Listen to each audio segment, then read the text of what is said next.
성전과 교회라고 하는 제목으로 우리 말씀 은혜 함께 나누겠습니다. 자, 예수님께 어떤 한 제자가 말을 했습니다. 무슨 말을 했냐면, 선생님, 보시옵소서. 이 돌들이 어떠하며 이 건물들이 어떠합니까? 자, 그 성전의 그 아름다움을 바라보면서 정말 뿌듯한 마음으로 예수님께 이 돌들이 얼마나 크고 아름답고 또 이 건물이 얼마나 화려합니까? 자, 이렇게 물어봤을 때 예수님이 대답했어요. 2절, 내가 이 큰 건물을 보느냐? 돌 하나도 돌 위에 남지 않고 다 무너뜨려지리라. 다 무너질 것이다 라고 하는 말씀을 하셨습니다. 자, 여러분, 제자가 이 말을 듣고 어땠을까요? 마음이 상했을 것 같아요. 예, 자기 딴으로는 자기 민족이 정말 이렇게 웅장하고 화려한 그런 성전이 있다는 것에 대해서 자랑스러워서 한 말인데, 거기다 대고 예수님은 단칼에 잘라버리면서 돌 위에 돌 하나도 남지 않고 다 무너지고 말 거야, 이렇게 말씀을 하시니까 마음이 상할 수밖에 없겠죠. 지금 이 시대 같으면 이 사람 어땠을까요? 자기 기분 나쁘다고, 자기 마음 상했다고, 혹시 교회를 떠날지도 모르겠습니다. 자, 그러면서 또 사람들은 예수님께 이랬겠죠. 아우, 예수님 너무하신 거 아닙니까? 예? 아니, 그렇게 말하면 그냥 뭐 그랬구나라고 그렇게 말해주면 되잖아요. 그럼 뭐하러 그렇게 말을 해가지고 성도 하나를 잃게 만듭니까? 하면서 예수님을 탓하고 예수님이 잘못됐다라고 말했을 거예요. 자, 그러나 여러분 반대로 여러분 예수님의 마음은 어땠을까요? 예수님의 마음은 어땠겠느냐라고 하는 거예요. 예수님이 왜 이런 말씀을 하셨을까요? 여러분, 우리는 이걸 조심해야 됩니다. 사람 마음을 알아주다가 진리를 잃어버리면 안 된다는 거예요. 사랑도 진리 안에서 사랑이지, 진리를 잃어버린 사랑은, 그 사랑은 쓸모없는 사랑이 되어지는 거예요. 예수님의 사랑은 항상 진리 안에서의 사랑이었어요. 진리 안에서의 사랑. 우리 지난 주일날 현장에서 가늠하다가 잡힌 그 여인에 대한 그 공감 예수님이 하셨다 그랬잖아요. 정말 돌에 맞아 죽을 죄를 짓긴 했어요. 그러나 예수님이 그럼에도 불구하고 그를 공감하고 나도 너를 정죄하지 않겠다라고 말씀하신 거는 바로 진리 안에서의 사랑이었기 때문인 거예요. 그것이 만약에 진리 바깥에서의 사랑이었다면 예수님은 그렇게 말씀하지 아니하셨을 거란 말이에요. 자, 그래요. 자, 여러분, 우리가 조심해야 됩니다. 사랑도 무조건 사랑하는 게 사랑이 아니라 진리 안에서 하는 사랑을 우리는 할 수 있어야 되는 거예요. 자, 예수님은 그 진리를 잃어버린 채 겉모습만 보고 자랑하고 있는 그 제자에게 진리를 깨닫게 해 주려고 했던 거예요. 처음에 하나님의 성전을 지으려던 사람은 바로 다윗이었죠. 다윗이 왜 하나님의 성전을 지으려고 했죠? 다윗이 하나님의 성전을 지으려고 했던 것은 하나님을 사랑하는 마음 때문이었어요. 그래서 하나님의 그 주권과 왕대심을 인정하면서 하나님을 섬기려고 하나님의 성전을 짓고 싶었던 거예요. 그러나 본인이 짓지 못하고 그 아들 솔로몬이 짓게끔 되어 있었죠. 자, 그러나 시대가 지나면서 그 본질, 하나님을 사랑하는 마음, 하나님의 주권과 그 왕대심을 섬기고 싶은 그 마음, 그 본질은 다 사라져버리고 그냥 건물의 화려함, 건물의 아름다움, 그 겉모습만 자랑하게 되어지는, 그냥 결국 껍데기만 남은 성전이 되어버렸던 것이죠. 지금 본문에 제자가 자랑했던 성전은 다윗이 준비하고 솔로몬이 지었던 그 성전이 아니었어요. 다윗 때에 지어졌던 그 성전은 바벨론이 침공했을 때 그때 다 불타 없어져 버렸어요. 이게 완전히 사라졌어요. 그래서 다윗 성전은 남아있지 않아요. 그러면은 지금 이때 예수님의 그 제자가 보고 자랑하면서 이 성전이 어떻습니까? 라고 했던 그 성전은 어떤 성전이었죠? 바로 그 시대에 유대 왕이었던 사람이 누구였냐면 헤롯 왕이었습니다. 이게 헤롯 왕이 지었어요. 그 성전을 지었어요. 근데 왜 지었냐면 이 헤롯 왕이요, 정통 유대인이 아니에요. 정통 유대인이 아니라서 유대인들의 인기를 끌려고, 유대인들의 마음을 살려고 이 성전을 화려하게, 크게, 아름답게 지어 주었던 거예요. 결국은 자신의 그 왕권을 강화하기 위해서, 자기를 빛내기 위해서 유대인들에게 호의를 베풀어 준 거예요. 그러니까 헤롯 마음에는 다윗과 같은 마음이 전혀 없었죠. 정말 하나님의 주권과 왕대심을 인정하고 섬기려는 그런 마음이 헤롯에게는 없었어요. 게다가 지금 그 성전에 어떤 일이 벌어지고 있었어요? 이전의 내용 아시죠? 그 성전 안에서 온갖 장사꾼들이 돈 버는 수단으로 그 성전을 이용하고 있었어요. 그리고 그것을 허용하고 있었던 제사장들, 그런 영적 지도자들은 그들에게 뇌물을 받아먹는 것으로 이용했어요. 그리고 그곳에 찾아와서 제사하려는 사람들은 하나님에 대한 정성은 다 사라져 버렸어요. 여러분, 성전의 주인이 누구여야 됩니까? 하나님이시죠. 그렇죠? 하나님께 기도하고 예배하는 장소가 되어야 됩니다. 만약 그 본질이 살아 있다면, 그 본질, 정말 하나님을 섬기고 하나님의 왕권과 하나님의 주권을 인정하며 하나님을 섬기고자 하는 그 마음이 있었다면, 그 본질이 살아있다면 외형의 아름다움은 더 빛날 것입니다. 자, 그런데 지금 성전에는 하나님이 없어요. 겉모습만 웅장하고 아름답고, 아름답게 치장해 놓았어요. 그 속은 강도의 소굴이 되어 있습니다. 자, 예수님은 이에 대해서 분명하게 말씀하셨어요. 2절에서 내가 이 큰 건물들을 보느냐? 돌 하나도 돌 위에 남지 않고 다 무너뜨려지리라. 결국은 무너지고 말 것이다 라고 말씀을 하시는 거예요. 자, 실질적으로 예수님이 이 말씀을 하신 40년 후 AD 70년에 티투스 로마 장군이 유대로 쳐들어와서 완전히 다 그 예루살렘 성전을 다 부셔버립니다. 하나님이 없는 하나님의 성전은 쓸모없는 성전입니다. 쓸모없는 성전은 더 이상 있을 필요가 없죠. 예수님의 오늘 말씀은 우리에게 그것을 경고하고 있습니다. 자, 그런데요, 여러분, 예수님의 이 경고가 우리 교회 건물에 대한 경고라고 생각하면 안 돼요. 이 교회 건물이 화려하면 안 된다, 아름다우면 안 된다, 이런 식의 경고 말씀이 아니에요. 지금의 교회 건물은 성전이 아니에요. 성전이 아니에요. 성전의 의미가 뭐예요? 하나님, 거룩한 하나님이 거하는 곳, 그게 바로 성전이에요. 그러나 지금의 교회 건물은 성도들이 예배하고 신앙교육을 받고 교제를 나누는 그런 장소일 뿐 하나님이 거하시는 곳이 아니라고요. 그래서 지금의 교회는 영혼들을 구원하고 양육하고 예배하고 교제 나누기에 적합하게 시대에 맞춰서 지어지고 고쳐지고 증축되고 신축되어지면 되는 거예요. 현 시대에 맞게 그렇게 되어지면 돼요. 오히려 요즘 사람들은 교회에 오게 하려면 어떻게 해야 돼요?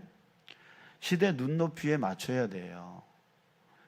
시대 눈높이에 맞춰서 좀 더 편리하게, 좀 더 이쁘게 하면서 분위기를 위한 인테리어도 신경을 많이 써야 돼요.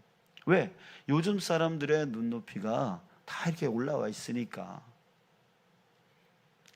저는 우리 식당 겸 이 카페가 큰 몫을 한다고 생각합니다.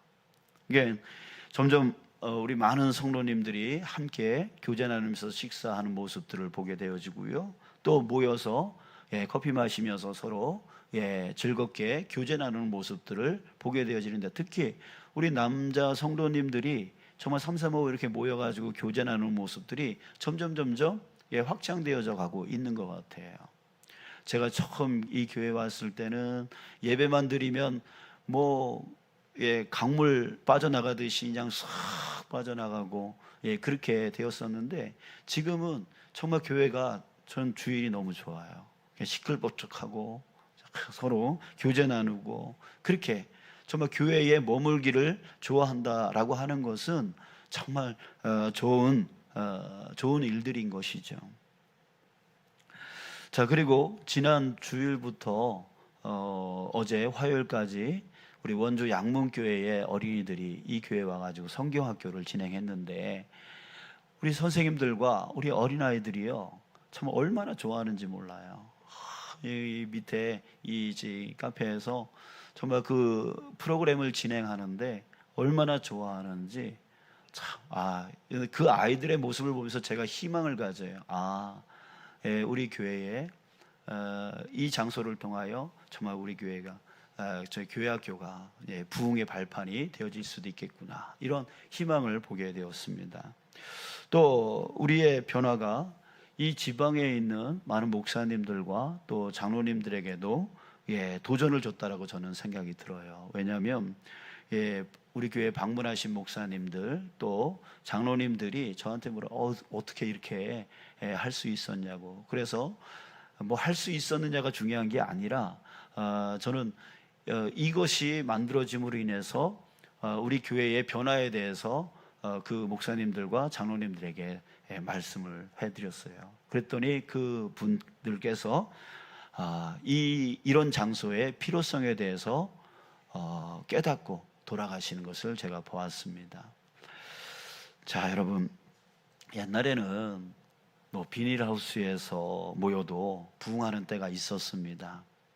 그럼 뭐가 이렇게 중요하겠냐라고, 그런 생각에 뭐가 중요하겠냐라고 생각을 하시는 분들이 있어요. 그런데 그 시대에는 그게 가능했어요. 그게 가능했어요. 70년대, 80년대, 그때에 정말 비닐하우스에서 교회를 개척하고 또 지하 창고 같은 데서 개척하고, 그래도 부흥이 일어났어요. 왜냐하면 그때는요 사람들의 의식이 건물보다는 먹고 사는 문제에 집중되어 있었습니다.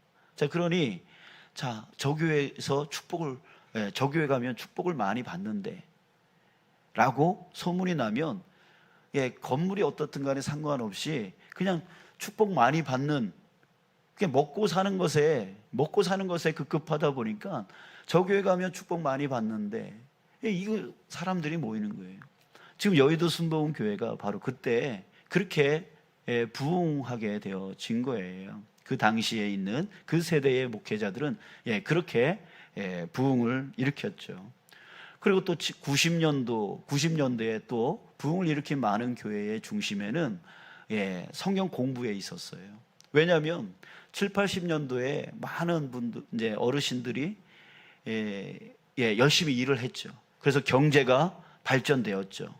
경제가 발전되어지고 이제 살 만큼 살게 되어지니까 사람들이 이제는 먹고 사는 거, 축복받는 거에 집중되어지는 게 아니라 이제는 먹고 살만 하니까, 이제는 그렇게 수준이 올라가니까 이제는 지적인 욕구가 생기는 거예요. 이게 지적인 욕구. 그런데 그 당시에 90년대의 목회자님들이 이제 성경 공부를 이제 들여와가지고 성도들에게 성경 공부를 시키기 시작했어요. 그러니까 성경 공부 잘 시켜주는 데가 지적 욕구를 채워주는 그런 교회가 또 부흥하기 시작했어요. 그래서 지금 뭐 서울의 사랑의 교회, 온누리 교회, 뭐 지구촌 교회 등등의 그 교회들, 그 목회자들이 그 젊었을 때서부터 성경 공부에 열의를 일으켰던 그런 목회자들이었고, 그것으로 인해서 교회를 크게 일으켰던 그런 사례가 있습니다. 자, 그렇다면 지금은 어떨까요?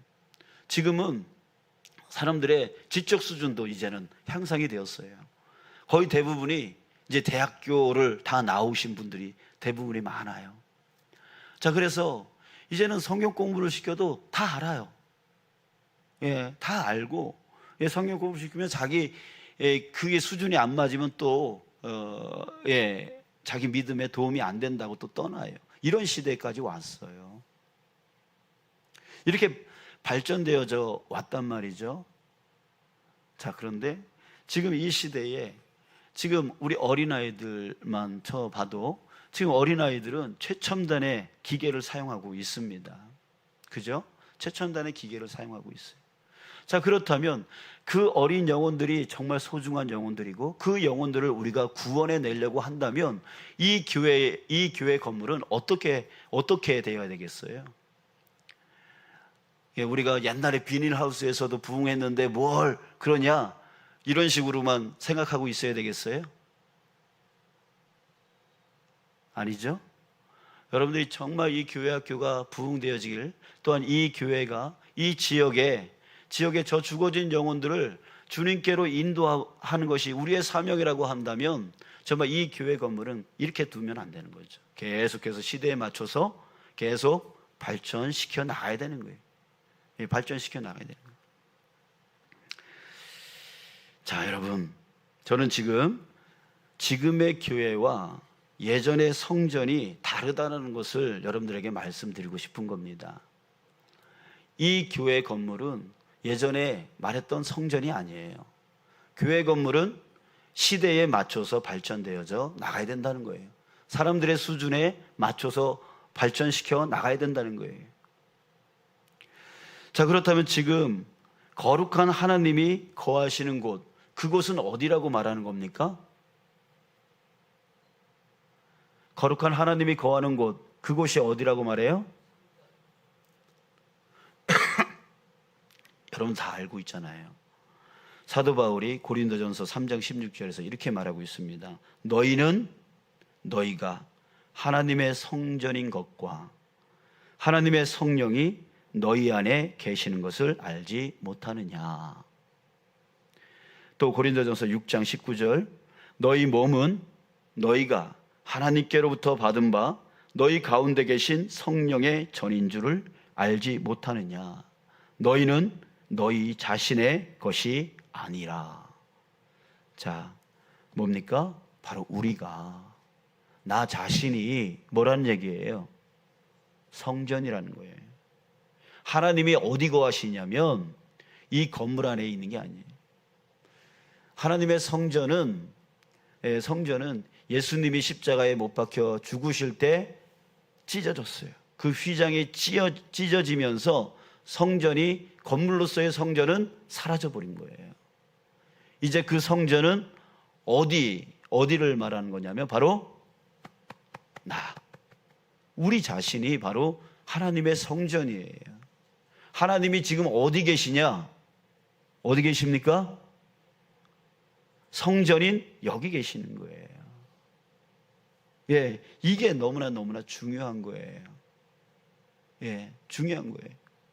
이 건물은 시대에 맞춰서 저 사람들을 어떻게 우리가 구원해내기 위해서, 교회로 오게 하기 위해서 저들의 수준에 맞춰서 계속 발전시켜 나가야 되는 거고, 정말 중요한 거는 뭐냐면 나 자신이 하나님의 성전으로서 올바르냐라고 하는 거예요. 이게 중요하다는 거죠. 그래서 그러기에 예수님이 말씀하시는 그 성전의 개념이 바로 누구에게 적용되어져야 돼요? 이 건물에 적용되어지는 게 아니라 바로 나에게 적용되어져야 된다는 거예요. 만약에 내가 성전이 아니라 겉모습만 자랑하고 있다면 이 성전인 나는 무너지고 허물어지고 깨져버릴 수밖에 없다는 얘기예요. 그러니까 우리가 자랑하지 말아야 될 것은 바로 교회 건물이 아니라 우리 자신이에요. 우리 내면에 하나님이 거하시도록 해야 되는 거죠. 하나님을 주인 삼아야 됩니다. 하나님과 시시때때로 교제 나눠야 됩니다. 하나님께 영광된 삶을 살아가야 되는 거예요. 내 안에 하나님이 계시니까, 하나님이 거하시는 나는 성전이니까 성전이 성전다운 모습을 가지고 살아가야 되는 거예요. 만약 우리가 하나님이 거하시는 성전이 되지 못한다면 예수님의 말씀이 바로 우리에게 적용되어져서 네가 이 큰 건물들을 보느냐, 돌 하나도 돌 위에 남지 않고 다 무너뜨려지리라. 우리 자신이 무너진다는 거죠. 사랑하는 여러분, 오늘 다시 한번 나 자신이 하나님이 거하시는 성전이다 라고 하는 것을 여러분 다시 한번 깨닫기를 주님의 이름으로 축복합니다. 이것이 이루어지지 않는다면 또 이 건물도 중요하지 않겠죠. 여러분들이 하나님의 성전이십니다. 그래서 정말 그 성전의 주인은 하나님이시다라고 하는 거예요. 그러니까 우리가 하나님이 내 안에 거하시고 하나님과 교제가 나눠지고 하나님의 말씀이 내 삶 가운데 온전히 이루어지는 것에 여러분 집중하며 살아가는 저와 여러분들 되어지길 주님의 이름으로 축복합니다.